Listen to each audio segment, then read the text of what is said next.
Hello दोस्तों, WhatsApp. तो स्वागत है आपका एक नए वीडियो में। वैसे इंडिया की फॉरेन पॉलिसी हो, उसका तो बोलबाला अभी पूरे दुनिया पे चल रहा है, लेकिन इंडिया की जो डिफेंस इंडस्ट्री है, डीआरडीओ, कहीं ना कहीं उसको जो डिज़र्व्ड क्रेडिट है वो नहीं मिलता है।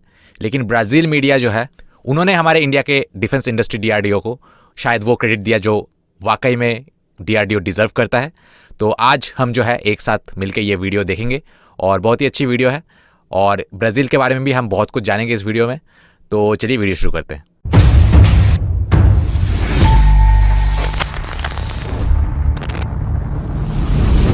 Dear friend, today in the military world के दूसरे एपिसोड में आपका स्वागत है।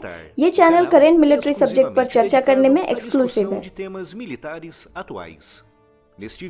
और इस वीडियो में हम बात करेंगे कि भारत अपने डिफेंस प्रोजेक्ट के साथ इतनी प्रगति क्यों कर रहा है, जबकि ब्राजील में ऐसे प्रोग्राम्स बस पेपर तक ही सीमित रह जाते हैं, प्रैक्टिकल रूप में नहीं होते। As suas curtidas são muito importantes para o crescimento do canal, por isso, se você gostar desse vídeo, deixe aqui o seu like e o compartilhe com seus amigos. जो वीडियो मैंने कल publish किया था उसमें मैंने mention किया था अग्निवीर, भारत का इंटरनेशनल मिसाइल।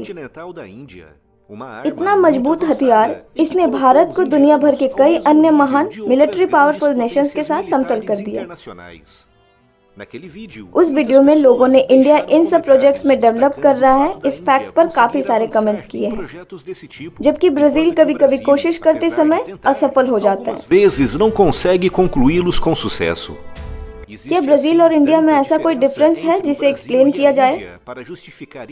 ब्राजील और भारत इतने अलग नहीं हैं, लेकिन फिर वे एक एयरक्राफ्ट कैरियर प्रोजेक्ट कैसे बना सकते हैं? और न्यूक्लियर सबमरीन का निर्माण,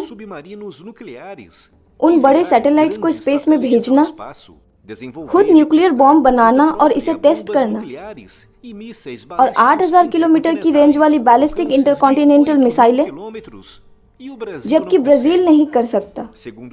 अकॉर्डिंग टू प्लाटो, आवश्यकता सभी आविष्कारों की जननी है, और भारत के लिए ये सबसे प्योर सत्य है। आज हम जिस भारत को जानते हैं उसका जन्म 40 के दशक के अंत में हुआ था, और पहले से ही अपने पड़ोसी पाकिस्तान के साथ युद्ध में था। यदि आप नहीं जानते, कुछ सेंचुरीज के लिए पूरे क्षेत्र पर ब्रिटिश ने डोमिनेट किया था, जो अब भारत और पाकिस्तान है। और जब वे फाइनली चले गए 40 के दशक के अंत में, उन्होंने उस विशाल क्षेत्रों को डिवाइड कर दिया, दो अलग अलग देश बना दिए। हिंदुओं के लिए एक जिसे भारत कहा जाता है, और एक मुसलमानों के लिए जिसे पाकिस्तान कहा जाता है।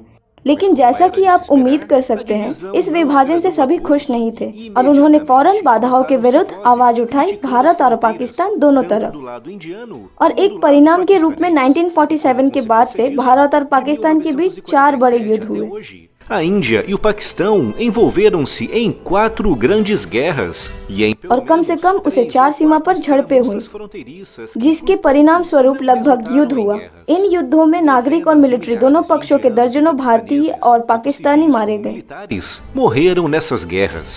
और उसके समानांतर चीन, एक विशाल देश जिसकी सीमा उत्तर भारत में लगती है, पिछले दशकों से भारतीयों को परेशान करते आ रहे हैं। ऐसी स्थिति के परिणाम स्वरूप वास्तव में 1962 में युद्ध हुआ, और सौभाग्य से ये केवल 1.5 महीने तक चला, लेकिन इसमें दोनों पक्षों के 5000 से अधिक सैनिकों की जान गई। 5.000 soldados para ambos os lados. ये सभी सीरियस थ्रेट्स, यही कारण है कि भारत को हमेशा अपनी रक्षा में भारी इन्वेस्ट करना पड़ा है, जब से ये एक देश के रूप में पैदा हुआ है। इस सिचुएशन को बेहतर ढंग से समझाने के लिए आइए कल्पना करें कि हम एक कॉम्प्लिकेटेड और डेंजरस पड़ोस में रहते हैं। ऐसे में आप अपने घर की सुरक्षा में अधिक इन्वेस्ट करेंगे, सलाखें लगाकर या अलार्म सिस्टम या बिजली की बाड़ के साथ भी। Sistema de alarme e cercas elétricas. लेकिन अगर आप शांत पड़ोस में रहते हैं तो आपको सेफ्टी इक्विपमेंट में इन्वेस्ट करने की आवश्यकता महसूस नहीं होगी। De investir em equipamentos de segurança. उस एग्जाम्पल का यूज करके ऐसा लगता है कि भारत एक कॉम्प्लिकेटेड और डेंजरस पड़ोस में रहता है, कम से कम 2 शोर शराबे वाले पड़ोसियों के साथ, जो बिल्कुल भी फ्रेंडली नहीं है। जबकि ब्राजील एक शांत पड़ोस में रहता है, एक बड़े घर के साथ कई पड़ोसियों से घिरा हुआ, लेकिन ये हमेशा उन सभी के साथ फ्रेंडली रहा है।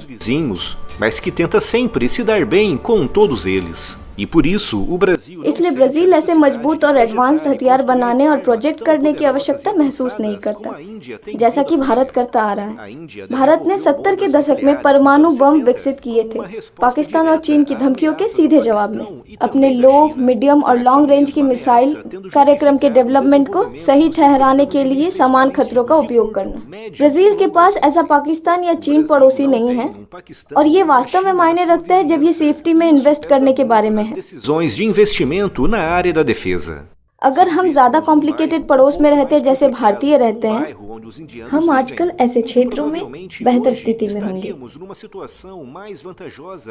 और ये एट द सेम टाइम अच्छा भी है और बुरा भी है।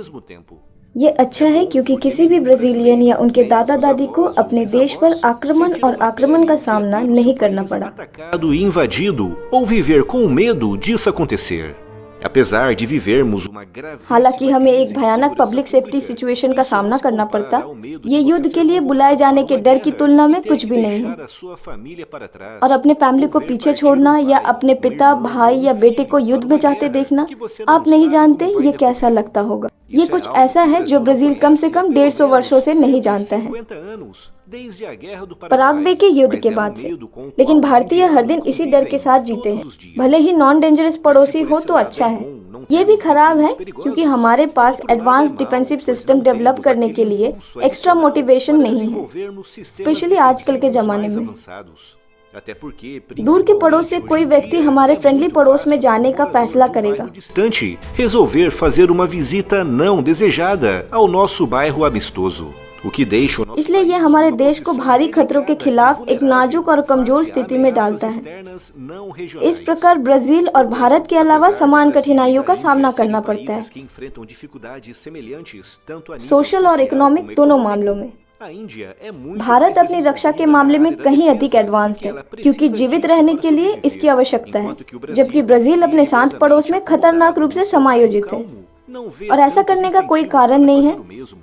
Uma एक postura पोस्चर que जिसे precisa अर्जेंटली mudar बदलना com a होगा। máxima urgência.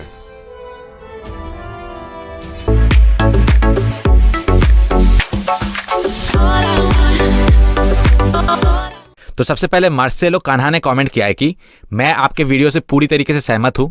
हम हमेशा घर में चोर आने की इंतजार करते हैं और उसके बाद कुछ एक्शंस लेने के बारे में सोचते हैं। हमारे देश में अपने सेफ्टी और सिक्योरिटी से ज्यादा कार्निवल और फुटबॉल पे ज्यादा ध्यान दिया जाता है। अगर अचानक किसी दिन किसी दुश्मन ने अटैक कर दिया तो हम अंगूठा चूसते रह जाएंगे। जी हाँ, इंडिया का हाल भी कुछ ऐसा ही था। इनफैक्ट अभी भी शायद है कुछ परसेंटेज तक, बट ऑब्वियसली पास से तो बेटर ही है। अगर हम घर में चोर आने की बात करते हैं तो मुझे तो चाइना का ही याद आता है। तो इन्हीं चाइनीज चिंदी चोरों को हमने 62 में अपने घर के अंदर घुसने दिया, लेकिन अपने गलती से सीख लेके हम, जैसे कि अभी डोकला में इंडिया ने प्रीएम्प्टिव स्टेप लिया था। इंडिया ने पहले से ही भाप लिया था कि चाइना क्या करने वाला है। और जहां तक सेफ्टी सिक्योरिटी से ज़्यादा कार्निवल और फुटबॉल पे ज़्यादा ध्यान दिए जाने के बारे में आप बोल रहे थे, तो ये भी मुझे याद आता है, मतलब मीडिएवल टाइम्स अगर देखें इंडिया की, कि एक तरफ जहाँ पे इंडिया आर्ट और कल्चर ये सब डेवलप करने में बिजी था, दूसरी तरफ बहुत सारे देश लोगों को मारने के हथियार बनाने में बिजी था। और इसी कमजोरी का फायदा उठाते हुए पहले मुगल्स और उसके बाद ब्रिटिश ने हम पे इतने देर तक राज किया। तो इंडिया आज बहुत अच्छी तरीके से समझता है कि हाँ, पीसफुल होना तो बहुत ज़रूरी है, लेकिन साथ ही अपने आप को प्रिपेयर रखना कि कोई मुगल्स या फिर ब्रिटिश जैसे दुश्मन अगर अटैक करता है तो अपना सेफ्टी बरकरार रखने के लिए एडवांस्ड वेपन्स कितना ज़रूरी है। क्योंकि इंडिया ने बहुत सहा है और सह के, और हमारे पिछले मिस्टेक से ही हमने ये सीखा है। और आशा है कि ब्राज़ील भी जो है इंडिया की हिस्ट्री देखे और कुछ अनहोनी या फिर कुछ खराब होने से पहले ही खुद को प्रिपेयर कर ले। उसके बाद टोरेटी ने कमेंट किया है कि ये कोई आश्चर्य की बात नहीं है। आफ्टर ऑल इंडिया उन देशों में से है जहां पे पीएचडी करने वालों की भरमार है। इंडिया के पास एक बहुत ही रिच और क्वालिफाइड वर्कफोर्स है, खास करके इंजीनियरिंग और कंप्यूटर साइंस के फील्ड में। उसके बाद बोन टर्माइट ने लिखा है कि आई एम सॉरी टू से, लेकिन जहां तक टेक्नोलॉजी, इंफॉर्मेटिक्स, इनफैक्ट पूरे इंजीनियरिंग फील्ड की ही बात आती है तो इंडिया हमसे कोसों साल आगे है। उसके बाद एवांड्रो ने कमेंट किया है कि एक्सीलेंट वीडियो, हमारे सरकार को भी ये वीडियो दिखाना चाहिए और हमारे देश के सरकार को इंडिया से कुछ सीखना चाहिए, क्योंकि हमारे देश में नेचुरल रिसोर्सेज की भरमार है। तो कोई भी देश जो है हम पे किसी भी दिन अटैक कर सकता है, और अगर उस देश के पास हमसे ज्यादा एडवांस टेक्नोलॉजी हो तो वो हमें बिल्कुल धूल चटा सकते हैं। उसके बाद अलाउर ने कमेंट किया है कि हमारे प्रॉब्लम हमारे पड़ोसी देश नहीं है जो हमसे थोड़ा जलते तो है लेकिन हमें परेशान नहीं करते हैं। हमारे देश का असली दुश्मन हमारे देश के अंदर ही है, और वो है ये पॉलिटिशियंस जो अपने आलीशान घरों के अंदर बैठे हुए हैं। Our enemy is internal. पड़ोसी देश परेशान नहीं करते हैं। मतलब ये सुन के तो मुझे थोड़ा जेलसी ही हो रही है, क्योंकि अगर सबसे ज़्यादा दुर्भाग्य किसी देश का है पड़ोसी देश को लेके, वो शायद इंडिया ही है। एक नहीं दो हरामखोरों ने हमें बहुत परेशान किया है और हमें बहुत सताया है। और दुख की बात यह है कि दोनों ही देश जो है उनके पास न्यूक्लियर वेपन्स अवेलेबल है। बहुत सारे लोग बोलते हैं कि अगर हाँ इजराइल गाजा को सबक सिखा सकता है, पैलेस्टाइन को सबक सिखा सकता है, तो इंडिया पाकिस्तान के अंदर जाके ये क्यों नहीं कर सकता है। द ओनली डिफरेंस इज कि पाकिस्तान के पास न्यूक्लियर वेपन है। हाँ ऑब्वियसली न्यूक्लियर हथियार का थ्रेट देके वो कुछ भी हासिल नहीं कर सकते हैं और हमें बोल्ड स्टेप्स लेना चाहिए, लेकिन बहुत सारे बोल्ड स्टेप जो है इसीलिए हम अटक जाते हैं क्योंकि पाकिस्तान के पास न्यूक्लियर वेपन्स है और इसके लिए जिम्मेदार है वो कांग्रेस पार्टी जिन्होंने पाकिस्तान को एक न्यूक्लियर आर्म्ड देश बनने दिया। हमारे इतने अच्छे प्लान जो कि रॉ और मोसाद ने मिलकर बनाया था पाकिस्तान के न्यूक्लियर फैसिलिटीज को पूरी तरीके से बर्बाद कर देने का, उस पर बिल्कुल पानी फेर दिया और उसी गलती के लिए हम आज भी भुगत रहे हैं। आज अगर पाकिस्तान ऑक्युपाइड कश्मीर हमारे कंट्रोल में होता तो रशिया के साथ ट्रेड करना भी बिल्कुल आसान हो जाता। बट एनीवे पास्ट में जो हमसे गलती हुई है आज उसको ठीक करने के लिए हम एड़ी चोटी का जोर लगा रहे हैं और डिफेंस इंडस्ट्री को डेवलप करना बहुत ही की स्टेप है हमारे गोल्स को अचीव करने के लिए। तो दोस्तों आज कमेंट का सिलसिला यहीं पे खत्म करूंगा। मिलते हैं आपसे नेक्स्ट वीडियो में। Till then good bye.